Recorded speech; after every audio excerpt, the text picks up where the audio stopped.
ولا تعجل بالقرآن من قبل أن يقضى إليك وحيه وقل رب زدني علما. الحمد لله وحده والصلاة والسلام على من لا نبي بعده أما بعد. Ceci étant dit, nous sommes donc dans le troisième cours concernant l'explication des conditions de la ilaha illallah et nous sommes arrivés à la troisième condition qui est la sincérité. Et la sincérité est le fait que tu voues un culte exclusif à Allahu Jalla wa Ala, tout en t'opposant à l'association qui est shirk, mais également à l'hypocrisie, al-nifaq, et au fait que tu œuvres pour être vu ou entendu. Et au fait que tu œuvres pour être vu ou entendu. Tu dois donc purifier ton cœur de toute forme d'association, car la purification est de deux sortes. La purification du cœur contre l'association et les ambiguïtés, et la purification du corps contre les impuretés. Et comme l'a cité le Cheikh Mohammed ibn Salih al-Uthaymin rahimahullah ta'ala dans l'explication du livre Manhaj al-Salikin, il dit que la purification du cœur contre l'association et les ambiguïtés est la plus importante, car le reste de la religion va se reposer sur cela. Car si la personne ne purifie pas son cœur contre al-shirk, alors tout ce qui va suivre est mauvais. Tandis que si la personne purifie son cœur du shirk, donc de l'association à Allahu Jalla wa Ala, à Allah Tabarak wa Ta'ala, et dans son cœur, alors il y a le tawhid, cette personne-là, ce qui va suivre ou ce qui va venir se poser sur ce tawhid sera bon, insha'Allah. Sera bon, insha'Allahu Tabaraka wa Ta'ala. Et la preuve concernant cette troisième condition se trouve dans la parole d'Allahu Jalla wa Ala. Allah Tabaraka wa Ta'ala dit Fa'budillaha mukhlisan lahud-din. Adore donc Allah en lui vouant un culte exclusif. Il dit également subhanahu wa ta'ala وَمَا أُمِرُوا إِلَّا لِيَعْبُدُوا اللَّهَ مُخْلِصِينَ لَهُ الدِّينَ. Il ne leur a été commandé cependant que d'adorer Allah, lui vouant un culte exclusif. Et la sincérité et l'amour sont l'essence de la foi. Il n'y a alors pas de foi sans ces deux-là. Sans la sincérité ainsi que l'amour. Et la preuve concernant cette condition qui est al-ikhlas, la sincérité, réside également dans la sunna du prophète sallallahu alayhi wa sallam.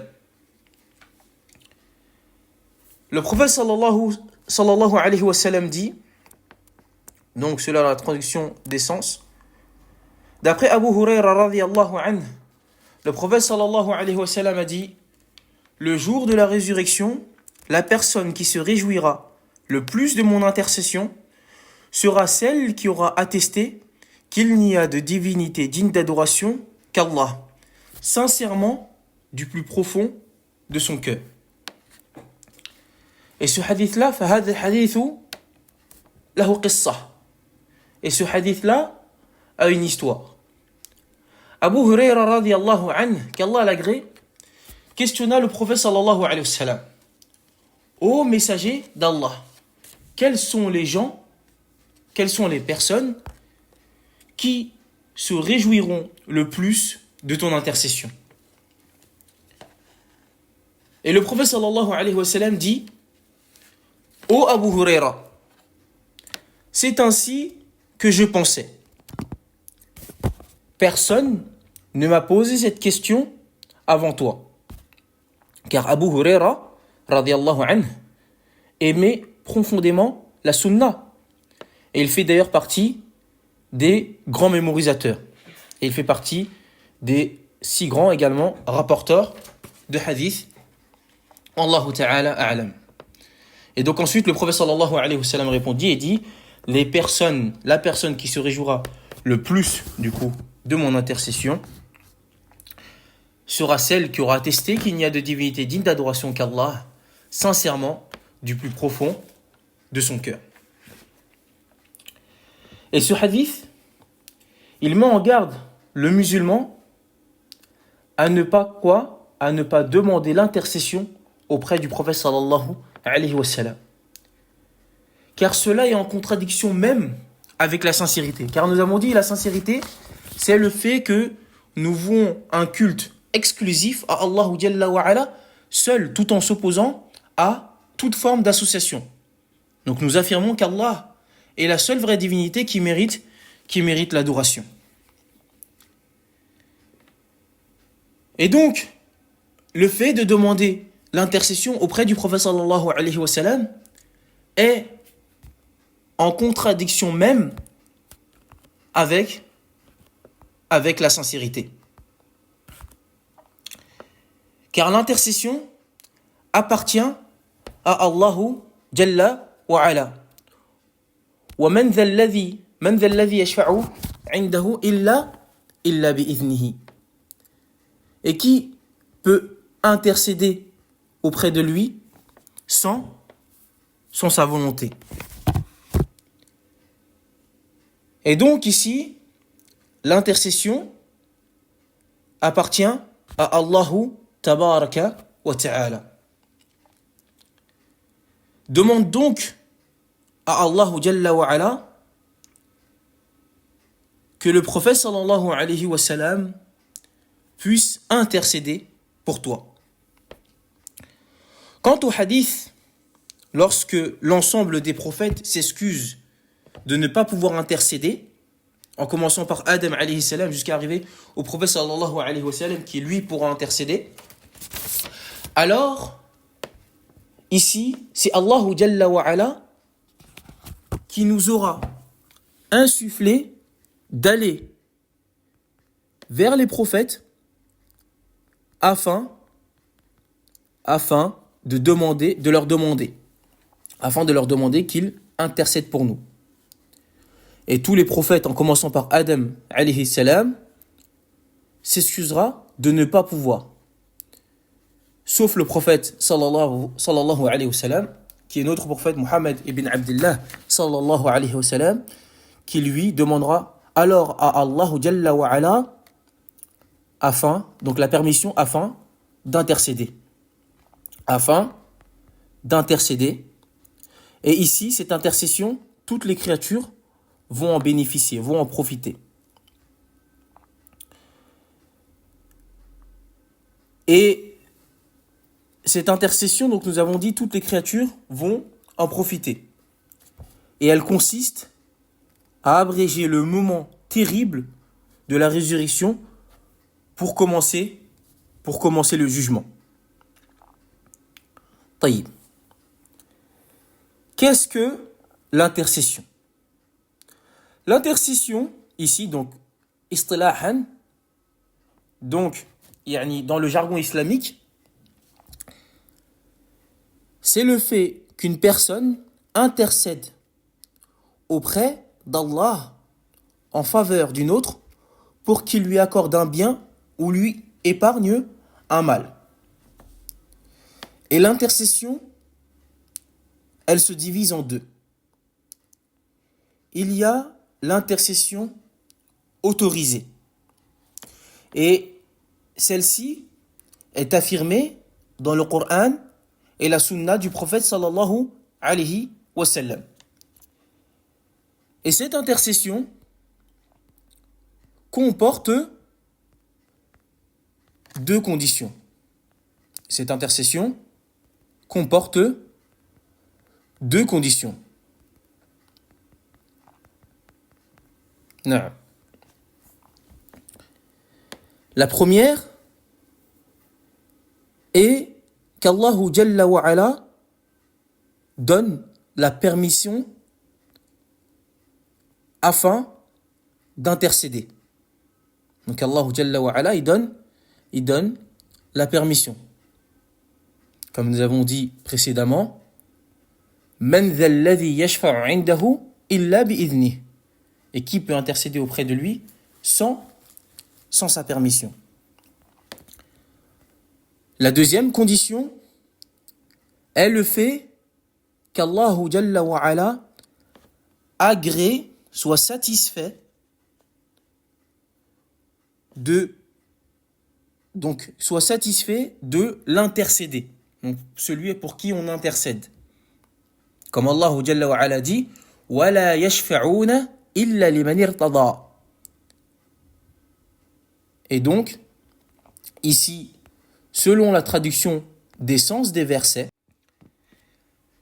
et il n'intercède qu'en faveur de ceux qu'il a agréés. Et il n'intercède qu'en faveur de ceux qu'il a agréés. Donc, ceci sont les deux conditions pour cette intercession qui est affirmée, autorisée. Et donc, nous avons dit, la première condition est le fait qu'Allahu Jalla wa Ala donne la permission à l'intercesseur. Donc, celui qui intercède. Et la deuxième condition, c'est le fait qu'Allahu Jalla wa Ala agrée, soit satisfait de l'intercéder, celui pour qui on intercède. Et cette intercession comprend l'intercession qui est spécifique au prophète sallallahu alayhi wa sallam et qui est l'intercession immense. Et donc c'est ce qui correspond au hadith que nous avons expliqué afin que les gens ils soient jugés. Ensuite, il y a l'intercession des gens du paradis pour qu'ils entrent au paradis, au paradis. Et donc là, nous sommes toujours dans l'intercession qui est spécifique au prophète sallallahu alayhi wa sallam. Donc nous avons dit que l'intercession autorisée comporte deux conditions. La première, la volonté d'Allah Jalla wa Ala pour l'intercesseur. La deuxième, le fait qu'Allah Jalla wa Ala, il agrée l'intercéder, donc celui pour qui on intercède. Et nous avons dit que cette intercession qui est affirmée, qui est autorisée, elle comprend l'intercession qui est spécifique au prophète sallallahu alayhi wa sallam. Et la première de ces intercessions qui est spécifique au prophète sallallahu alayhi wa sallam, il y a l'intercession immense. Et c'est ce qui correspond au hadith que nous avons expliqué précédemment. Lorsque l'ensemble des prophètes vont s'excuser, et le prophète sallallahu alayhi wa sallam, lui, alors demandera à Allah Jalla wa Ala la permission d'intercéder pour les gens qui attendent d'être jugés afin qu'ils soient jugés. Il y a aussi l'intercession des gens du paradis pour qu'ils entrent au paradis. Et l'intercession pour son oncle Abu Talib, pour qu'Allah Jalla wa Ala lui alors diminue son châtiment en enfer. Pour qu'Allah Jalla wa Ala lui diminue son châtiment en enfer. Le prophète sallallahu donc Al-Abbas ibn Abd al-Muttalib, il rapporte qu'il a dit au prophète sallallahu alayhi wa sallam: en quoi serais-tu utile à ton oncle paternel? Par Allah, il t'a protégé, a été hostile et se mettait en colère pour toi. Il est, répondit-il, dans le feu, donc le prophète sallallahu alayhi wa sallam, dans le feu jusqu'à la cheville. Or, sans moi, il aurait été dans les bas-fonds de l'enfer. Donc ça, c'est l'intercession qui est spécifique au prophète sallallahu alayhi wa sallam pour son oncle Abu Talib. Et il y a également l'intercession qui est spécifique au prophète sallallahu alayhi wa sallam pour les gens de Médine. Donc ça, c'est exclusivement pour les gens qui résident à Médine. Et le prophète sallallahu alayhi wa sallam dit, donc d'après Samita, le prophète sallallahu alayhi wa sallam dit, celui d'entre vous qui peut mourir à Médine, qu'il le fasse, car je suis un intercesseur ou un témoin pour celui qui meurt à Médine. Je suis un intercesseur ou un témoin pour celui qui meurt à Médine. Et donc ça, c'est pour les gens qui vivent à Médine et qui sont monothéistes, bien sûr. Et qui sont monothéistes. Et ensuite, il y a alors l'intercession qui est générale. Il y a l'intercession qui est générale. Et cette intercession-là est l'intercession que fera le prophète sallallahu alayhi wa sallam et d'autres parmi les créatures qu'Allah Jalla wa Ala a choisi. Pour les gens qui sont monothéistes, c'est-à-dire qui pratiquent le tawhid pour Allah Jalla wa Ala, le tawhid Allah Jalla wa Ala. C'est-à-dire que unifier Allah Jalla wa Ala sans lui donner aucun associé. Et donc, cette intercession-là sera pour les gens monothéistes qui sont entrés en enfer pour qu'ils en ressortent. Mais également pour ceux qui méritent d'entrer en enfer afin qu'ils n'y entrent pas.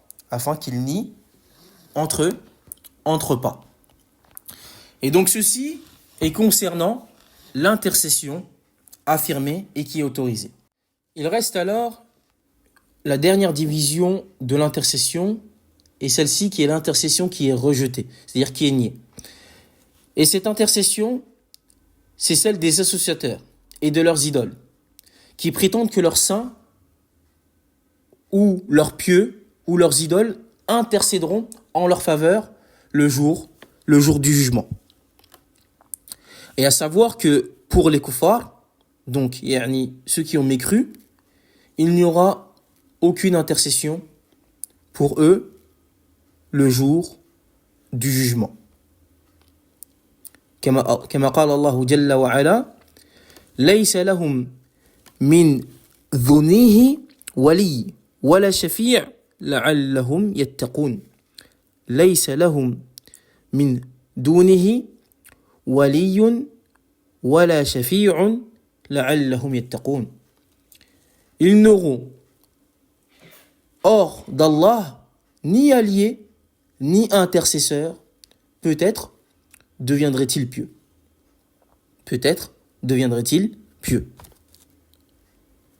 Et donc, ici, il n'y aura pas d'intercession pour les gens qui sont morts sur la mécréance.